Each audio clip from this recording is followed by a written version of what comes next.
You happy now, bitch? You happy now, bitch? You happy now, bitch? Happy now, you bitch.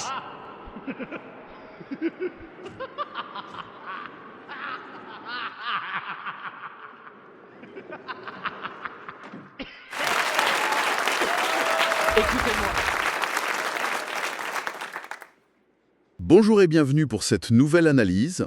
Aujourd'hui, on s'attaque à un article qui a fait pas mal de bruit, l'autolyse belge. Oui, tout à fait. On a reçu un rapport de fact-checking assez dense qui a passé au crible 45 affirmations clés de ce texte. Notre mission, c'est donc d'évaluer la solidité de tout ça. Et le premier résultat est déjà, disons, intéressant. Oui, sur ces 45 points, 12 ont été corrigés. Ça va de la petite imprécision à l'erreur pure et simple. On va décortiquer ensemble les points les plus importants. Exactement. L'idée, ce n'est pas juste de dire c'est juste ou c'est faux, c'est de comprendre où le récit de l'article est solide, où il s'appuie sur des faits, et où, au contraire, il s'affaiblit.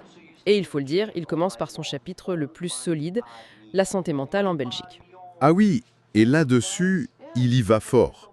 Le premier chiffre qu'il avance, c'est un vrai coup de poing. 37,5% de la population belge serait en détresse psychologique. C'est colossal. Est-ce que c'est du solide, cela? C'est tristement solide, oui. Ces chiffres sont confirmés, ils viennent de Sciences Anno, l'Institut de santé publique. Il n'y a pas de débat là-dessus. D'accord. Et ce qui est encore plus frappant, c'est ce qu'il y a derrière ce 37,5%. En fait, ça se décompose en deux. Il y a un mal-être modéré pour 15,7% et une détresse jugée sévère pour 21,9%. 21,9%. Oui. Et c'est là que ça devient vraiment alarmant. Cette détresse sévère, elle a bondi de 66% en 20 ans. 66%. C'est vertigineux. Et l'article parlait aussi d'une explosion des psychotropes, 812 millions de doses par an. Ça aussi, c'est réel? Absolument.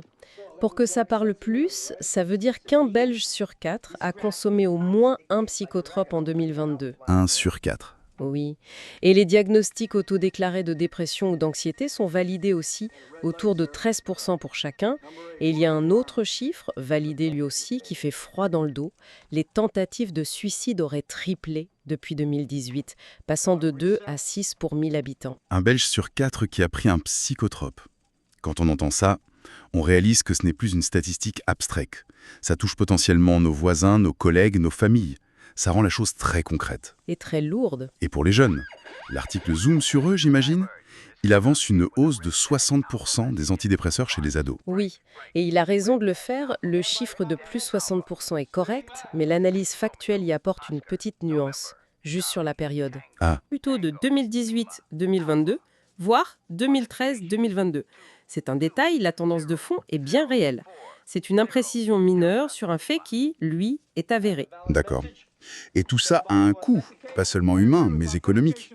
L'article mentionne 137 454 personnes en invalidité pour dépression ou burn-out. Et là encore, c'est confirmé par les données de l'INAMI.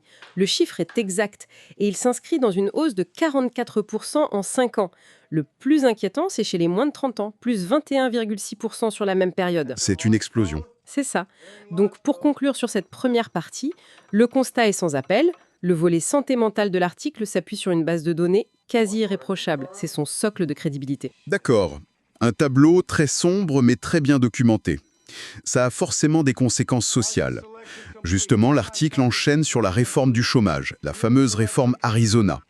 Il affirme que les allocations seront limitées à 24 mois. Oui, on passe du diagnostic sanitaire à ses conséquences sociales. Et cette limitation à 24 mois, c'est confirmé. C'est inscrit noir sur blanc dans la loi programme du 10 juillet 2025. Et ça concernerait 184 000 personnes, selon l'article. Alors là, l'ordre de grandeur est bon. C'est une estimation crédible. Les chiffres officiels de l'ONEM varient un peu, entre 180 000 et un peu plus de 193 000. Donc, il est plus juste de parler d'environ 185 000 à 195 000 personnes. L'article n'est pas loin. C'est une approximation raisonnable donc. Et l'article évoque un effet domino pour les communes, un coût d'1 milliard d'euros pour les CPA, les centres d'aide sociale, pour une compensation de l'État de seulement 300 millions. Cet écart est réel. Il l'est, et il n'est même pas contesté. La divergence ne porte pas sur les chiffres, mais sur leur interprétation en fait.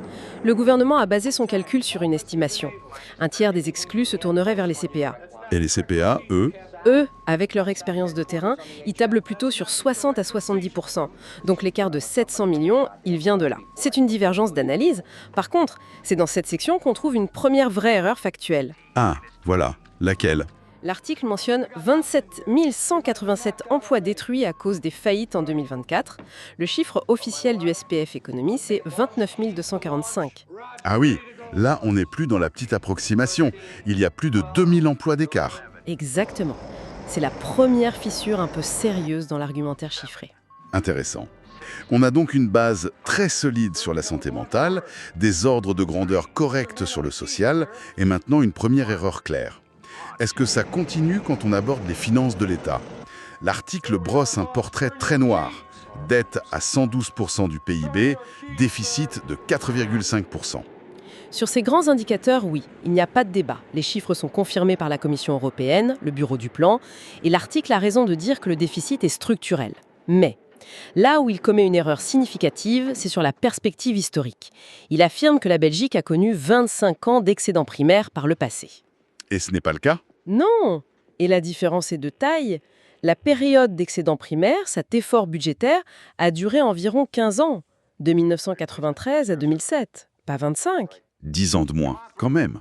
Ça change complètement la perception de la discipline budgétaire du pays. 15 ans, c'est remarquable. 25, c'était presque une culture. La réalité est plus nuancée. Je vois le procédé. On prend un fait réel et on le gonfle pour appuyer le propos. Est-ce qu'on le trouve ça sur le budget de la défense? L'article parle d'une chute de 3% du PIB en 1985 à 1,08% aujourd'hui. Alors là, on touche à la section la plus faible de l'article. Vraiment. Les données sont complètement obsolètes. C'est presque une caricature. À ce point. Oui, point par point. Premièrement, en 1985, le budget n'était pas de 3%, mais d'environ 2,5%. Deuxièmement, le 1,08%, ça date. Le point le plus bas, c'était 0,88% en 2017. Et surtout, le plus important, c'est que la tendance s'est radicalement inversée. On est à 1,30% en 2024 et on va vers un bond spectaculaire à près de 2% en 2025. Donc l'information n'est pas seulement datée, elle va à l'encontre de la dynamique actuelle. Exactement. C'est un contraste frappant avec la précision des données sur la santé mentale. On dirait que les recherches n'ont pas été menées avec le même soin partout. On commence à voir un schéma se dessiner, en effet. C'est ça. L'auteur a très bien documenté les sujets qui appuient sa thèse d'un effondrement social, et il a été beaucoup plus négligent sur des sujets comme la défense, où la réalité est plus complexe. D'accord, c'est plus clair. Passons à la politique. L'article évoque évidemment l'instabilité belge, les longues formations de gouvernement, le record du monde de 541 jours. Mais il introduit un concept que je ne connaissais pas, le « critical slowing down ». Alors, les durées des crises sont globalement exactes, à quelques jours près, ce sont des détails. Le record de 541 jours est bien réel. Mais ce concept de critical slowing down, c'est intéressant de s'y arrêter. C'est une image forte. Très forte. En physique, ça décrit le moment où un système, juste avant de basculer, comme de l'eau qui va geler, réagit de plus en plus lentement. L'auteur l'utilise comme une métaphore pour dire que l'État belge est au bord de l'effondrement. C'est parlant. Mais est-ce que c'est une analyse reconnue? Et c'est là que la nuance est cruciale. Non, ce concept n'est absolument pas utilisé par les politologues pour analyser la Belgique.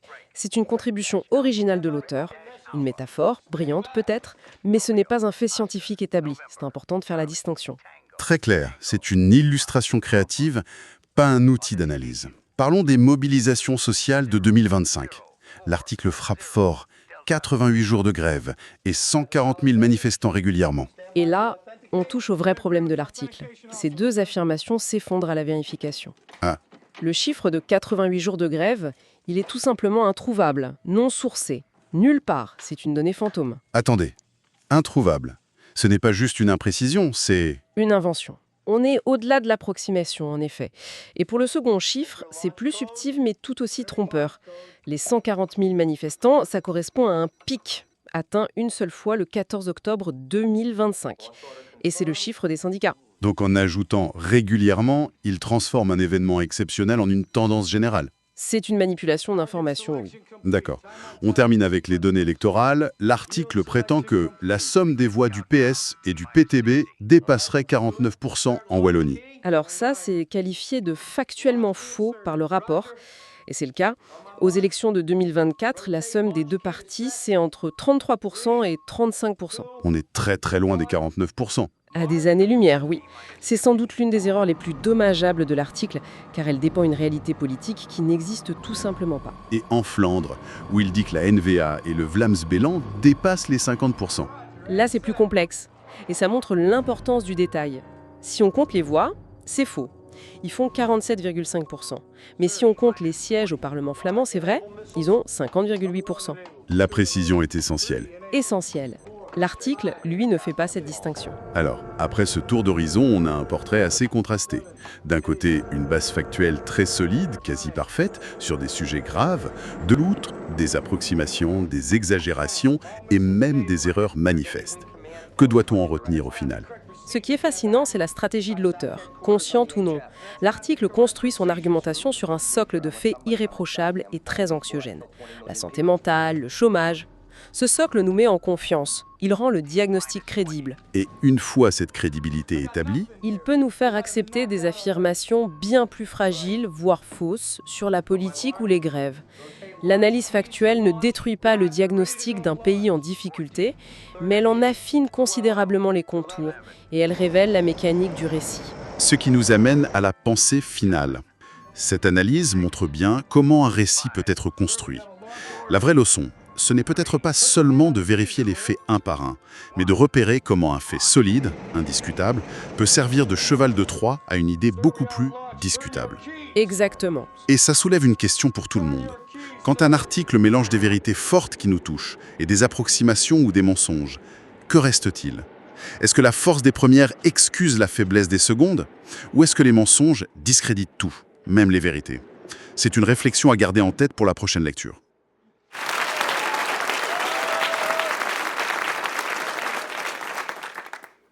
Bienvenue à notre échange. Nous nous penchons aujourd'hui sur un document vraiment fascinant.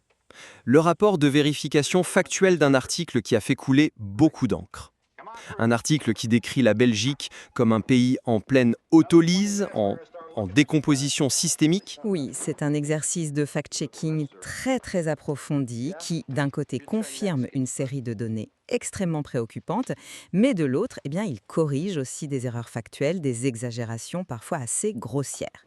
Ce qui nous amène à la question centrale pour aujourd'hui. Exactement. Est-ce que cet exercice de vérification, malgré les corrections, valide finalement la thèse générale d'un pays en déclin profond ? Ou est-ce qu'au contraire, les failles qui sont révélées sont tellement significatives qu'elles jettent un discrédit sur l'ensemble de l'analyse ? En somme, la question c'est de savoir si on peut faire confiance à une architecture dont les fondations présentent des fissures.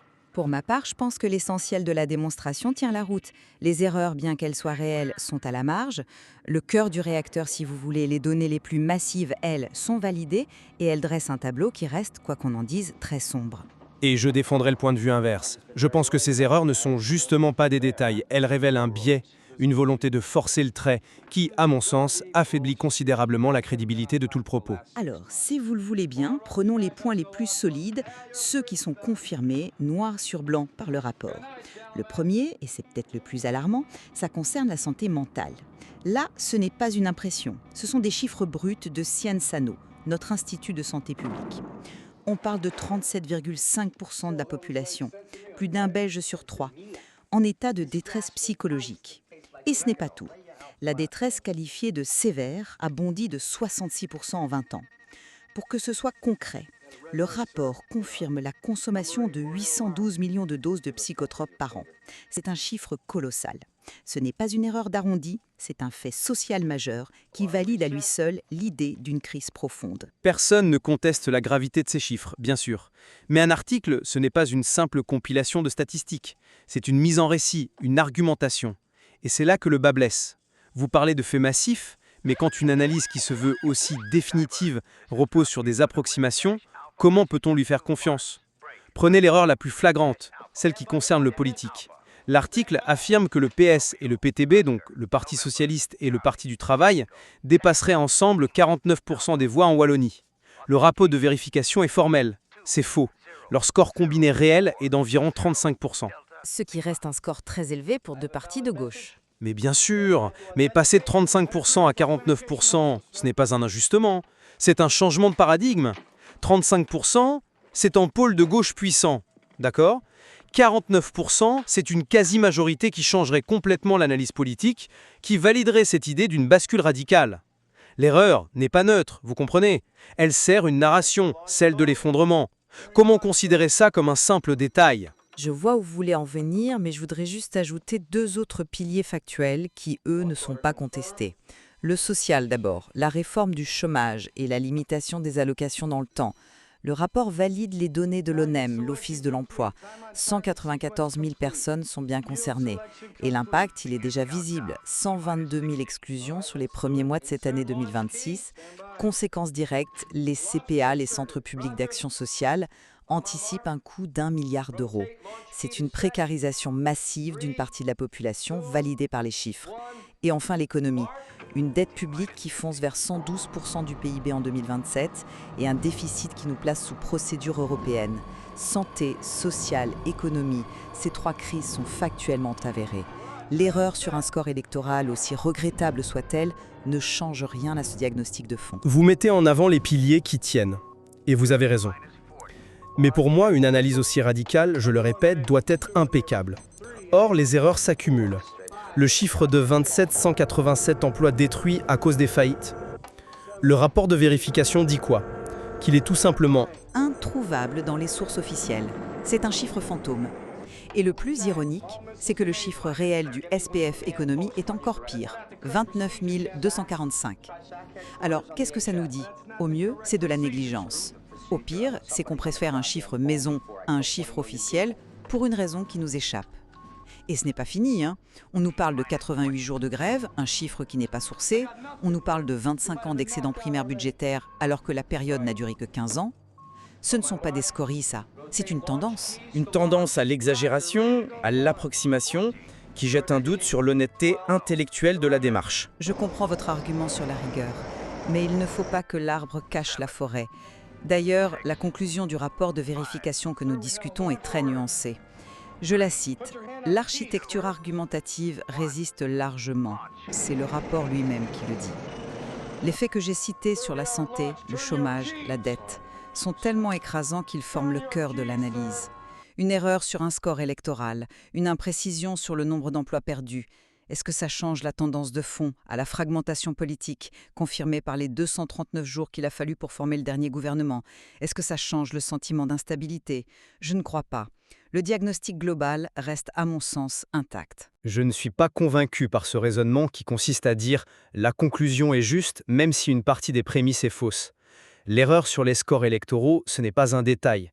C'est la base de toute une analyse sur la radicalisation de l'électorat wallon. Si cette base est fausse, toute l'analyse qui en découle est bancale. Et c'est la même méthode qui est à l'œuvre sur d'autres points. L'article affirme que 140 000 manifestants défilent régulièrement dans les rues. C'est une image forte, ça. Mais que nous dit le rapport ? Qu'il ne s'agit pas d'une manifestation régulière, mais d'un pic unique, atteint le 14 octobre 2025. Et que ce chiffre, c'est celui des syndicats, pas de la police. Transformer une exception en règle, c'est une manipulation rhétorique. On ne décrit plus la réalité, on la reconstruit pour qu'elle corresponde à sa thèse. Je vois pourquoi vous pensez cela, mais permettez-moi de vous donner une autre perspective. Même en corrigeant ces points, le tableau ne devient pas rose pour autant. Le fait qu'il y ait eu un pic de 140 000 manifestants, même s'il est unique, témoigne d'une tension sociale exceptionnellement élevée. C'était le plus grand mouvement social depuis des décennies, peut-être même depuis la grande grève de l'hiver 1960. Donc, même corrigé, le fait reste sociologiquement très significatif. De même, un score de 35% pour le PS et le PTB ne représente peut-être pas une quasi-majorité, mais ça représente tout de même un pôle de gauche radicale qui pèse plus d'un tiers de l'électorat. Les ordres de grandeur, même rectifiés, restent alarmants et vont dans le sens de l'analyse générale. C'est une façon de voir les choses, mais il y a des cas où l'omission est encore plus parlante que l'erreur. Le traitement du budget de la défense est pour moi en cas d'école de ce biais de confirmation. L'article original s'appuie sur un chiffre obsolète de 1,08% du PIB pour dénoncer le délabrement de l'armée. Il omet, volontairement ou non, de mentionner le bond spectaculaire historique à près de 2% du PIB qui a eu lieu en 2025. C'est une information capitale qui nuance très fortement l'idée d'un État qui abandonne ses fonctions régaliennes. Au contraire, elle montre un État qui réagit et réinvestit massivement. Comment peut-on sérieusement analyser l'état de la Belgique en 2026 en passant sous silence une augmentation budgétaire de cette ampleur? C'est un point intéressant. Mais là encore, je l'interprète différemment. Le fait d'utiliser une donnée plus ancienne met en lumière le sous-investissement chronique qui a duré des décennies. Et le rapport de vérification le confirme. Le budget militaire a bien atteint un plancher historique de 0,88% du PIB en 2017. C'était l'un des plus faibles de l'OTAN. Le rattrapage actuel, qui, soit dit en passant, se fait sous une très forte pression internationale et non par pure volonté politique interne, n'efface pas 20 ans de déclin capacitaire. Donc l'argument de l'article sur la faiblesse structurelle de l'investissement de défense sur le long terme reste tout à fait valide, même si le chiffre ponctuel de 2026 méritait d'être mis à jour. Mais un analyste qui écrit en 2026 a la responsabilité de décrire la situation de 2026, pas seulement celle de 2017. Ignorer une augmentation de plus de 60% du budget en un an, ce n'est pas un oubli anodin. C'est un choix éditorial qui sert la thèse du déclin. On ne peut pas d'un côté prendre les pires chiffres de la décennie passée sur la défense et de l'autre les chiffres les plus récents sur le chômage. On doit être cohérent. Cette méthode, qui consiste à sélectionner uniquement les données qui confirment sa démonstration et à ignorer celles qui la nuancent, s'apparente à une construction à charge. L'analyse perd alors son objectivité. Je comprends l'enjeu sur la sélection des données, mais pour moi, le vrai problème de méthode se situe peut-être ailleurs. Et c'est là que je trouve que l'article tente quelque chose d'intéressant, même si c'est discutable. Le rapport de vérification note que le concept de critical slowing down, qui est emprunté à la théorie des systèmes complexes, est, je cite encore, une contribution originale de l'article. L'auteur essaie de proposer une nouvelle grille de lecture, un cadre théorique pour connecter des faits qui, pris isolément, pourraient sembler disparates. C'est une démarche intellectuelle qui cherche à donner du sens, à dépasser la simple accumulation de données. N'est-ce pas là le rôle d'un analyste ? Je suis désolé, mais là, je ne peux vraiment pas vous suivre. C'est précisément le moment où l'analyse bascule dans la prétention, voire l'imposture intellectuelle. On ne peut pas présenter sa propre contribution originale comme si c'était un cadre théorique établi et reconnu dans la littérature scientifique pour analyser la politique belge. Le rapport de vérification le dément explicitement. C'est un argument d'autorité fallacieux. On plaque un concept issu de la physique ou de la biologie pour donner une caution de sérieux à son propos politique, alors que ce concept n'a jamais été validé dans ce champ. Quand la base factuelle est déjà parsemée d'erreurs et d'exagérations, cet habillage théorique devient extrêmement suspect. Ce n'est plus de l'analyse, c'est un effet de manche, c'est de la rhétorique pour impressionner le lecteur. Vous êtes dur. Je le vois plutôt comme une tentative, peut-être maladroite, d'appliquer une métaphore pour expliquer un sentiment de ralentissement général, de blocage du système. L'idée qu'un système devient de plus en plus lent à réagir avant de s'effondrer. C'est une image qui peut parler aux gens, même si la base scientifique est fragile. Une métaphore, peut-être. Mais elle est présentée comme un concept scientifique établi, et c'est ça le problème. Si je vous dis « la Belgique est comme un boxeur groggy au 12e round », c'est une métaphore. Si je vous dis « selon la théorie pugilistique du knockout imminent, la Belgique démontre tous les symptômes pré-effondrement », je vous trompe. Et c'est ce qui se passe ici. Et cela discrédite, à mon avis, l'ensemble de la démarche. Bon, pour conclure, et malgré les points très pertinents que vous avez soulevés, je maintiens que le diagnostic général de l'article reste valide. La vérification factuelle, qui est un exercice salutaire, agit ici comme un nettoyage de données. Elle enlève des scories, des erreurs regrettables, mais elle ne modifie pas l'ordre de grandeur des problèmes. La crise de la santé mentale, la précarisation d'une part importante de la population et la fragilité structurelle de nos finances publiques, tout cela est réel, massif, documenté et confirmé. Le tableau, même une fois corrigé, demeure celui d'un pays face à des défis structurels immenses. Pour ma part, je reste convaincu que la crédibilité d'un récit aussi alarmiste qui ose le terme d'autolyse repose sur une rigueur absolue. Et cette rigueur n'est pas au rendez-vous. Les erreurs factuelles sur des points politiques majeurs, les chiffres non sourcés, les omissions stratégiques et les exagérations narratives ne sont pas de simples détails à mes yeux. Ils témoignent d'un biais systématique, d'une intention de dramatiser qui affaiblit toute la démonstration. Un diagnostic aussi grave exige des preuves irréprochables, Et on en est loin. Notre discussion démontre en tout cas la valeur et la complexité d'un tel exercice de vérification. Il nous oblige à faire la distinction entre les faits bruts, qui sont souvent accablants en eux-mêmes, et la narration qui les met en scène, qui les interprète et qui peut parfois les déformer pour servir un propos. Exactement. Et la situation de la Belgique est suffisamment complexe pour mériter mieux qu'une analyse à charge. Le plus grand mérite de ce rapport de vérification, c'est peut-être de fournir à chacun les données corrigées, vérifiées, pour se forger sa propre opinion. Une opinion qui, peut-être, au final, sera plus nuancée que celle parfois hâtive de l'article initial.